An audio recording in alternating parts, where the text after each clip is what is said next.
But we are very glad to have a great friend of Great Hearts Academy with us today to deliver the traditional, annual January lecture or presentation in service for Great Hearts faculty. Both Dan Scoggin and I have known Dr. David Bobb in a variety of capacities for many years. I think Dr. Scoggin has known him longer than I have, but I have seen and met David in the context of venues as different as very humble visits to Great Hearts in its very early phases, to I think we both participated together in a lavish weekend seminar paid for by some capitalists on a beachside hotel south of Los Angeles. It was really like nothing else. But David Bobb is known and supported the work of Great Hearts for many years in a number of different capacities.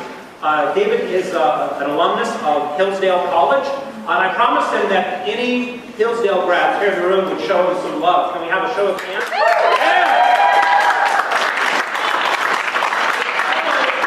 Almost like being back in South Central Michigan again, except it's 40 degrees warmer, and it hasn't rained in days, and you can see the sun.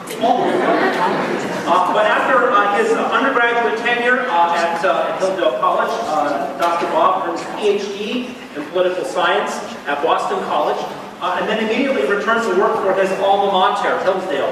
He was a lecturer in politics for more than a decade at Hillsdale College, but he also had, I think, a distinguished career as a program founder and director of two different very, very important Hillsdale College programs, both the Hoagland Center for Teacher Excellence and the Kirby Center for Constitutional Studies and Citizenship based in Washington, D.C.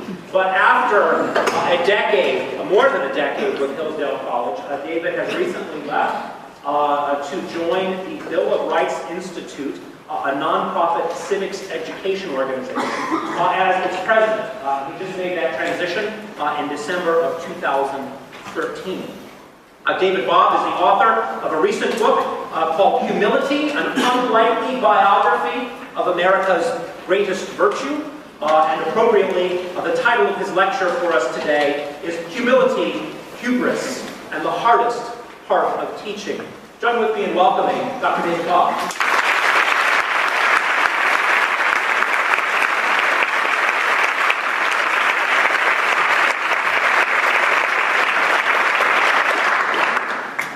Thank you, Andrew, very much for that warm welcome, and thank you all for having me today. It's a real honor to join with you all. As Andrew mentioned, I've had the pleasure of seeing the growth of Great Hearts Academy since the very early days when Dan Scoggin was kind enough to welcome me and give me a tour of Tempe Prep. It's amazing to see the standard and the level of excellence that you're setting, not only for this area, but across the nation. It's really inspiring, I'd say, what you all have built here, the leadership of Dr. Scoggin. I suggest nothing less than that it's the model for the recovery of the American experiment in self-government. The combination of private initiative and public purpose that you all exemplified is really outstanding. So I thank Dan, I thank Andrew, and you all for your labors.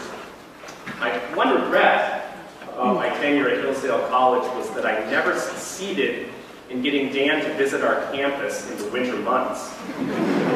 Part of having a great heart is enduring cold weather. You all have it way too easy down here. Dan is never too late to experience negative 30. I told my wife about Great Hearts and showed her some of your information. We have two little ones and are in that process that so many parents are looking for that first school. She immediately suggested that we should move to Phoenix. Capitol Hill could use Great Hearts, and I'm glad to see that you are migrating further in that direction as you expand to Texas. Actually, it's really good to be in Arizona, and not just because of the weather. Washington, D.C. has been my home for the last 7 years. And I must say it's been alarming to see what it means to be inside the Beltway. Let me give you just one example. The Department of Education building. I don't know if any of you have seen this thing. I hope none of you ever have to enter it. If you do, bring a trail or some breadcrumbs because you need it in order to find your way back out of that building. I've had occasion to have some meetings there, and what's interesting is that though it's a hulking, ugly structure, I think it must have been an Albanian architectural firm. Really?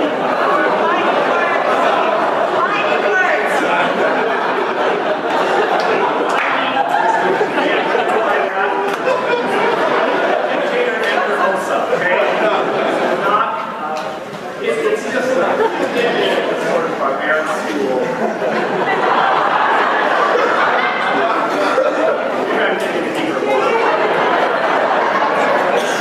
So 4,000 people work inside of that thing. It is a place that, though pretends that you're entering into a hospitable place, because on the front they put a couple of one-room schoolhouse images. So that when you actually go in the door, it's like you're going into a one-room schoolhouse. No child left behind is on the top of it.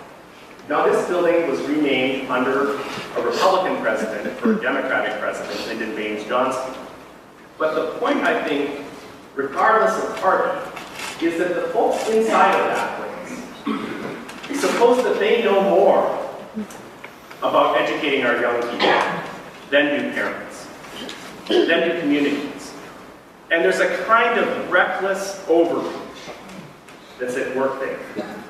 This hubris of Washington bureaucrats is indicative of an overconfidence, of a kind of swagger that says we're bigger and better. And because of that, everyone else ought to listen.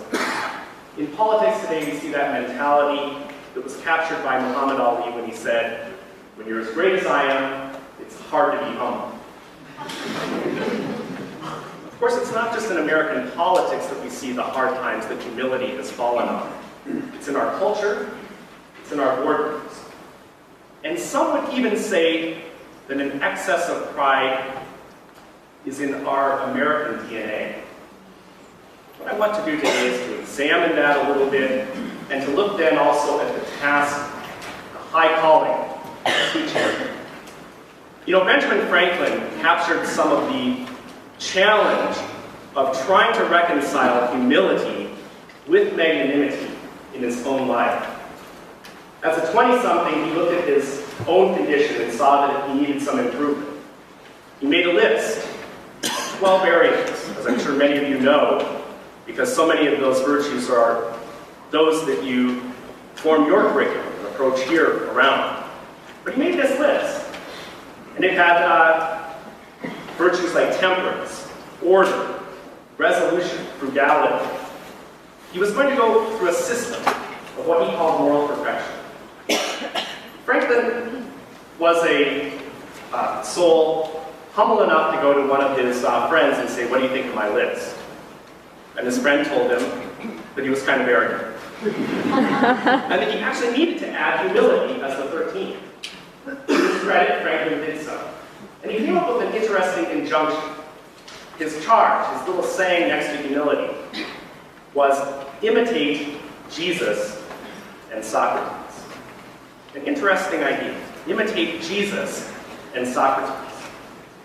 The humble person must acknowledge that he is not self-made, nor is he the center of the universe. Unblinkered self-knowledge reveals our imperfections. Humility requires that we admit when we are wrong and then change course. It's the soul state of self-knowledge in which we put others ahead of ourselves in thought, word, and deed, despite our strong tendency towards self-aggrandizement. I think that's what Franklin had in mind when he set out on his project. And what was interesting is, as he did this as a young man, he recognized that this task of becoming humble was among the very hardest that he had ever encountered. It was extremely arduous. Franklin was prone, and this is probably why his friend suggested this particular virtue to interrupt, to cut in, to try to win the argument rather than to win the person over. He was kind of a know-it-all. He was ambitious. What he came to realize over the course of 50 years of working on this virtue is that even though he never achieved it fully, or how could anyone do so, it made him less prone to criticize. It made him more willing to listen. It made him a much better interlocutor. It strengthened him intellectually, but also morally. Now here's the dilemma that Franklin also encountered. I'll quote from him for just a moment. This is from his autobiography. Even if I could conceive, Franklin said, that I had completely overcome pride, I should probably be proud of my humility. Now, in a way, Franklin's dilemma, I think, is a little bit of what was at work in early America. And what was at work in early America, that ambition that we had as a fledgling nation, the desire of the American founders to found something that was not going to fall into the same dilapidation that the Roman Republic did in turning into an empire. That strong ambition for greatness, for leaving a mark, was in need of reconciliation with humility.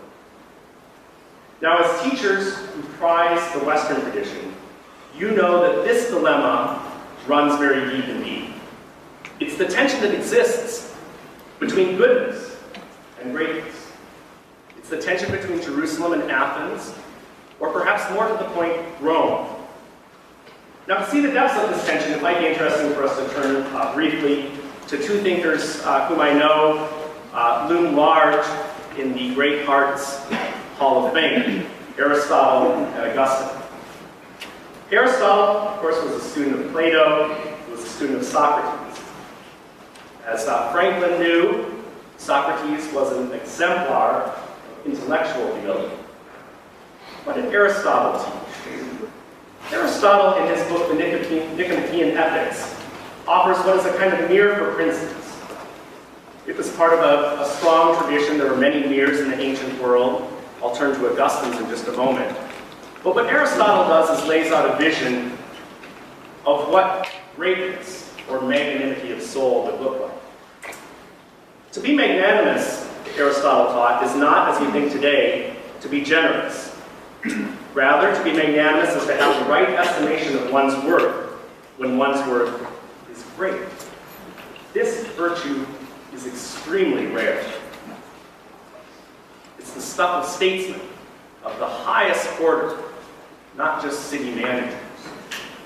Aristotle, who counted among his young students Alexander the Great, knew a lot about the study of power, politics, and ambition.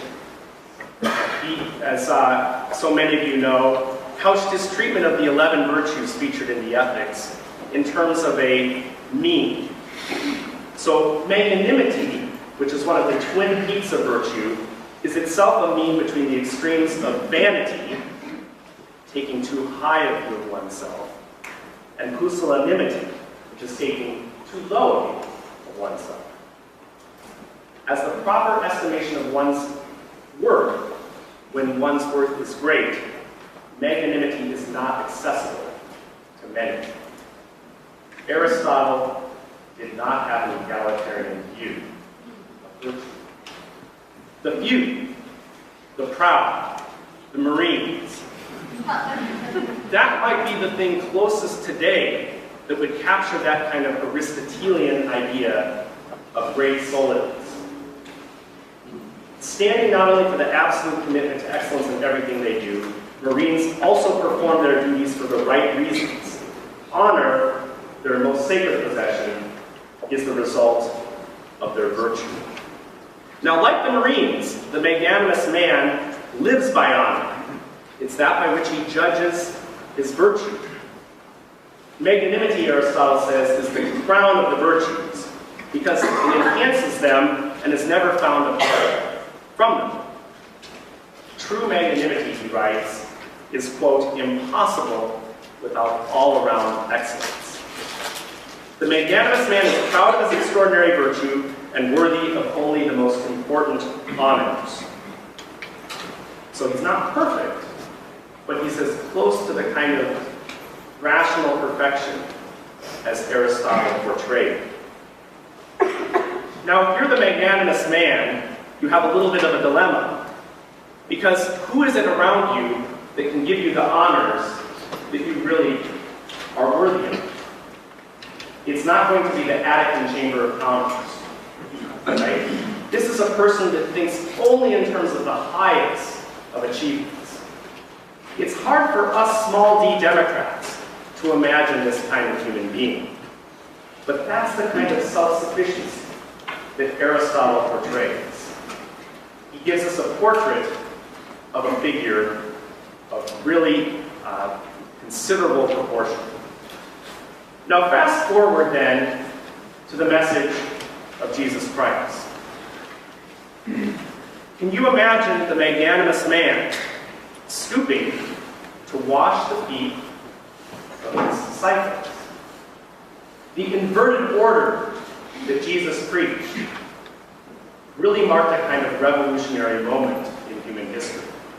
For it took that ancient conception of a fixed order where some, say like Odysseus, were to rule, and others like Thersites were not to question those who ruled, and inverted it, and said that the last shall be first, and that there is something very powerful in meekness.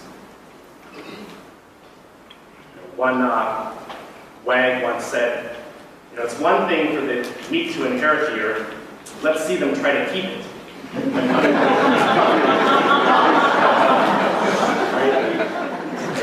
The challenge that comes then with the Christian order is, how do you not make humility, that thing that Jesus Christ preached, into the wimpy version? How does it not turn people's attention to something so otherworldly that they don't even care about this one? That's the dilemma that Augustine wrestled with.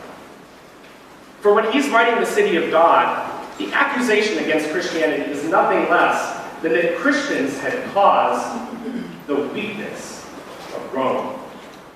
That it had been rendered defenseless, not just because of military lack of preparation or some other factor, but because of a new mindset that said that what really matters is worship of another king in another kingdom.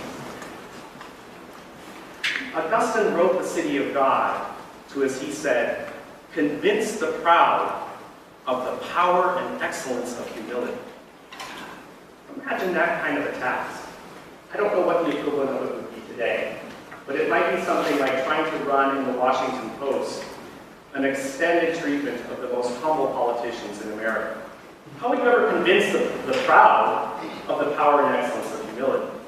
But what Augustine goes to do is nothing less than expounding upon that inverted order of Jesus Christ, and of making the argument that rather than sapping the Roman souls of the virtue that they needed, that Christianity provided a different frame of reference for power. So in his Mirror of Princes, Augustine's Mirror of Princes in The City of God puts humility front and center. It's mentioned 3 times in the course of a single page. Compassion, clemency, mercy, holding power not for the sake of aggrandizing one's own self and rule, but holding power so that you can help others, that you can care for those who are most in need. That was an extension of that revolution. Now, where does that leave us today? I want to take just a slight detour and reflect now on our task of teaching. The political philosopher Leo Strauss once suggested, when you're teaching, he said, always assume there is a silent student in the class who knows more than you. I heard the writer Joseph Epstein give a talk to a large group of students once, And invoking that statement from Strauss, he then proceeded to say this: I would like to ask that person, that silent smart one, to leave now.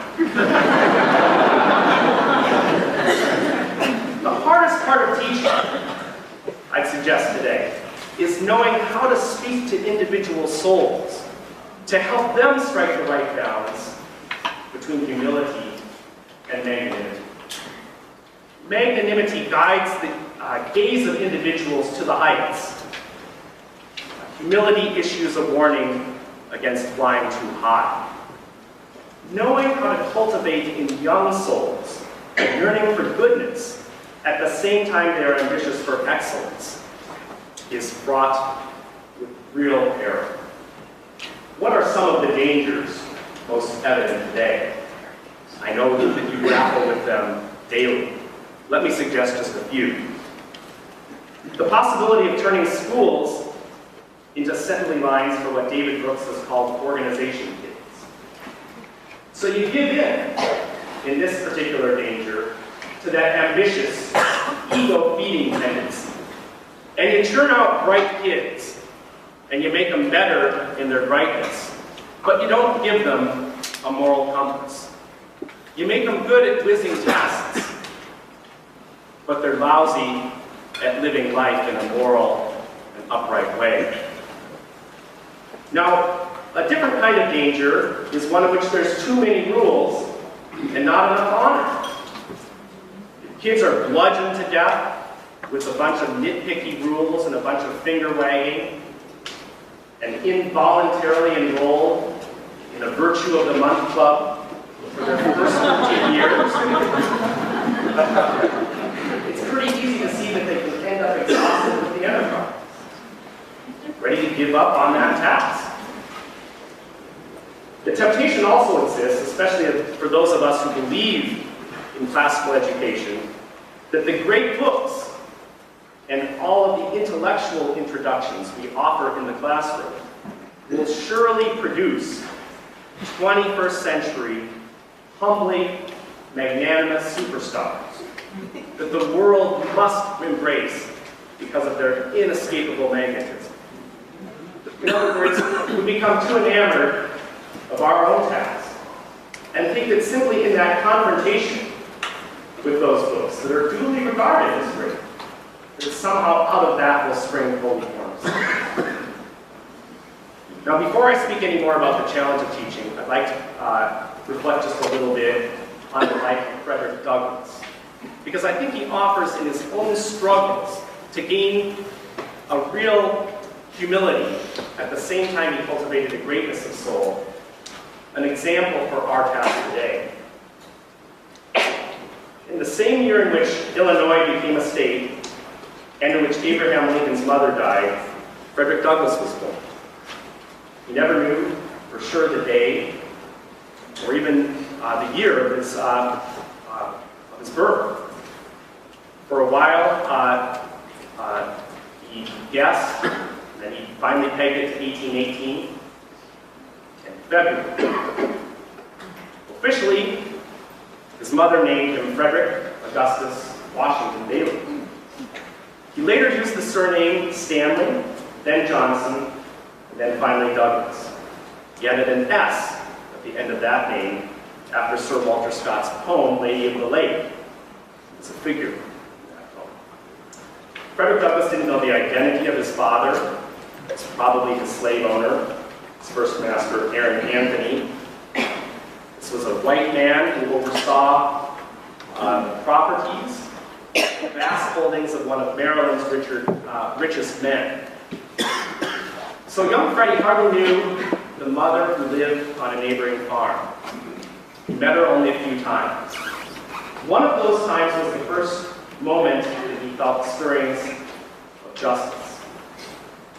For unannounced to him, his mother walked 13 miles, only to occasion upon Frederick being deprived of food once again. She was able to intervene on his behalf, rather coincidentally. And he recalls that in one of his 3 biographies, as that moment when he felt for the first time that somebody cared about him. that they cared about him in the sense of him having a destiny, of his having a purpose for being. Otherwise, he said his childhood was one of an, this is his phrase, unintelligible beginning. He didn't own his first pair of pants until he was about 7. He was an individual who you can understand did not associate the word humility very positively. For at the root, that word literally means dirt or earth. And that's where Frederick started. What he saw was a bunch of slave masters that pretended to be humble, but yet were ultimately, of course, arrogant. You know, that occasion when his mother came, that was the last time that he saw her. So in that one day, I think the journey was 13 miles one way, she did a full marathon of maternal love. Frederick Douglass called slavery the soul-crushing and death-dealing character. He said that it was really characterized by a kind of arrogance. And he saw this and related it over and over again in stories that make up those magnificent autobiographies. Let me relate one of the stories that is particularly gripping. And I'll quote here from Frederick Douglass. He's writing about an encounter between an old slave named Old Barney and an imperious owner. Quote, "These two men were both advanced in years.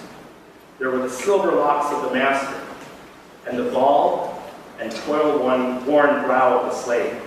Superior and inferior here, powerful and weak here, but equals before God."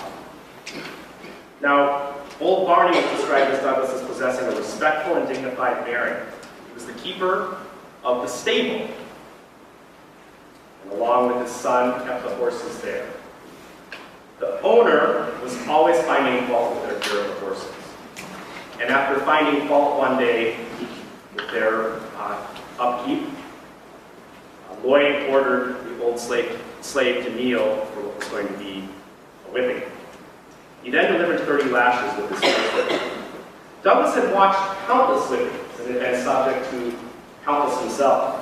But at this one, he was, quote, shocked to see the spectacle of an aged man, a husband and a father, humbly kneeling before his fellow man, taking the lashes patiently and with no resistance, responding to each blow with only a shrug of the shoulders and a groan.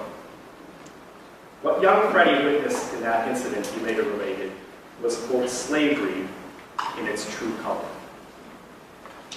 Now, you can see that for him, humility had a very problematic meaning. What he saw, though, as he became older, was a pride that he wanted to grow into. He saw in that man, Old Barney, a kind of confidence, where even as he was being physically beaten, he wasn't giving over his soul. Douglass's dilemma as a young person was further heightened because all of these beatings were done in the name of God. So that any idea that he would find refuge in religion was opprobrious to him. Because he was trying to reconcile how is it that the slave masters could justify their actions by that thing which is supposed to give him help. What he came to realize then in his young life were 3 awakenings. One, an intellectual awakening, a moral awakening, and a spiritual awakening. What happened was that he gradually came to teach himself how to read. He did so with the aid of the wife of one of his slave masters. When the slave master found out that young Frederick had learned to read, he said this: "If he learns to read the Bible, it will forever unfit him to be a slave." That's exactly what Douglass wanted to happen. That's why he looked to his mother with admiration that she somehow had managed to learn. When he read the Bible, when he read the book that meant so much to him, called The Columbian Orator, which tells of tales of George Washington's heroism, others throughout history that had resisted tyranny and fought on behalf of liberty, Douglas realized that there was something much beyond his own existence, something that he could strive for and achieve. Now, what happened after they realized that he was being made unfit for slavery is that they sent him to be broken by one of the worst slave breakers in the eastern shore of Maryland. Frederick had to walk 7 miles to this man's place, and at the time he was 16, reflected on how much of his own life was subject to the whims of others. Where in the world would he end up? It's important to note at this juncture that even as Frederick Douglass was beginning to awaken intellectually, there was a moral stirring happening in his heart. He had to recognize that if he was going to gain his liberty, he was going to have to come to a kind of recognition of his own worth. He had to have that kind of spiritual awakening. As Frederick later related, this spirit, this awakening within him, made me a free man in fact, though I still remained a slave in form. A free man in fact, though he remained a slave in form. With the help of an older mentor, a teacher, that helped him understand that the Bible did not counsel tyranny, and it did not credit slave owning. It did not stand for the kind of justification that the slave owners were giving. Douglas had a softening of his heart and an opening of the stirrings of the divine. He gained what Alexander Solzhenitsyn, the great Russian dissident, called a point of view. Now, a point of view for Solzhenitsyn is one that could be rooted in a religious point of view, but did not have to be. It was a moral kind of point of refuge that would allow one to say, you can beat me, you can take away the dignity that I have in physical form, but you can't touch my soul. And Solzhenitsyn relates over and over again in the Gulag Archipelago tales of people who resisted tyranny. It didn't always work. Sometimes they did lose their lives, but they didn't give over their souls to the tyranny that was about them. They can't touch who you really are if you know that beyond a doubt. Now, what Douglas, having gone through these kind of different awakenings, resolved to do was to resist the predations of his slave breaker. This guy liked to lie in wait for Douglas, wait again for him to make a mistake, and then jump out and tackle him. And one day Douglas said, I'm not going to take it, and I'm going to fight back. And he did so. And that guy, proving the coward that he was, called on other people to rally to his cause. None came. After that day, that guy never touched Douglas again. It took him a while to be able to escape and run away successfully from his enslavement, but he did figure out how to do it. And once having done that, was able to escape even more, where he became one of the most effective orators and well-known figures in the abolition cause of his era. What Douglas did was such a quick rise to prominence that many people questioned whether he had ever in fact been a slave. To that questioning, he said, look, I might not have a formal diploma, but you can see the diploma that's written on my back. Now, he spoke all over the country. And one of the things that at Hillsdale I found interesting, working in a place that was full of an abolitionist history, is that Frederick Douglass was twice there. I looked up the speech that he gave. And in that speech, which was offered 3 weeks after the Emancipation Proclamation went into effect, Douglass offered a tribute to his teacher and to a person even more important in his life than his teacher. For Douglass had been with William Lloyd Garrison. William Lloyd Garrison helped to discover him, put him on the map, And for quite a long while, Douglass imbibed the philosophy of Garrisonianism. He held that the Constitution was a compact with the devil, that it was a blood-soaked covenant, that it was nothing that you could rely upon, and what you had to do was rather rely upon your faith and natural law, and not sully your hands in politics and political conflict. And that was Douglass's view. And then he recognized that ultimately that view was not consistent with facts. He looked at the writing of the American founders.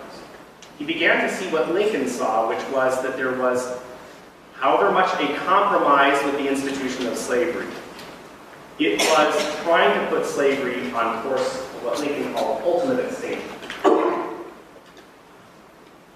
Douglass realized that he needed to make a great break with Garrison, and he did so.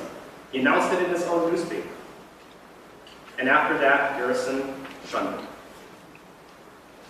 But Douglass came to a place, not only in that humble recognition of the need for change in the political philosophy of theology, but if you can imagine, he was willing to even extend forgiveness to the slave owners who defended his life. He conveyed that via letter to one of the men's daughters.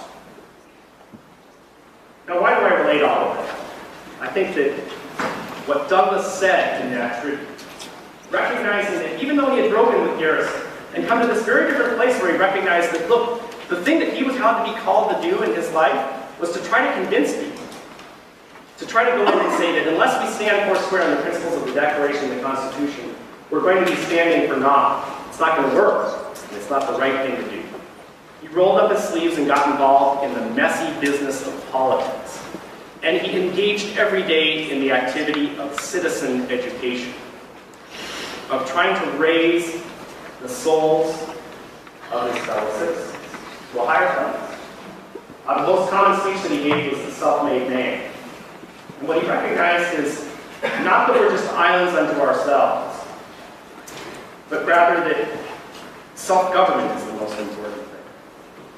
Frederick Douglass came to a place where he, in that speech, said this: truth was powerful. A single individual armed with truth is a majority against the world. A single individual armed with truth is a majority against the world. I think that's the kind of thing that he lived out throughout his life. You know, Frederick Douglass was the only man to speak at Seneca Falls. He wasn't pleading only on behalf of enslaved Americans of African descent. He also sought injustice in other places. He spoke up for women who he believed ought to have the right to vote. Now, what Frederick Douglass teaches us today, I think, is that spiritual, moral, and intellectual awakening each are necessary for the formation of a heart that is humble and great. The tension between humility and magnanimity that seems irresolvable at the theoretical level. You know, that tension between Aristotle's magnanimous man on one hand and Augustine's view of the role of a good citizen and leader. That tension finds its resolution in the rare and precious soul that upholds both. So it seems impossible in theory, but yet we see in the hearts, even in the hearts of our students, in formation, but certainly in the hearts of the figures that we can point them to, a kind of resolution to that tension. It's hard. And what I would leave you with is the idea that in your striving for the fulfillment of your mission, it seems the high calling of every teacher is to resist temptation and pride, even as we help those in our charge to do the same. The best way to do this is not through fine-tuning pedagogical methods, as important as those might be, or thinking that if we can just come up with some sort of national set of standards and impose them upon the rest of the nation from Washington, it will be okay. Rather, it's about modeling demonstrate, actively showing your students what it means to be a human being. That it means a kind of constant polishing of one's soul, so that they might see what it means to ready oneself to be humble in a world that defines greatness largely by self-aggrandizement. The task then is to help students understand that the humble yet great individuals we repair to in the kind of curriculum that you have at Great Falls, in admiration for their work in shaping our civilization and founding our republic, did not come easily. It came only with enormous effort. To invite our students to take up this task is the essence of liberal learning and teaching. I'll stop there and happy to take any of your comments or questions. Thank you much.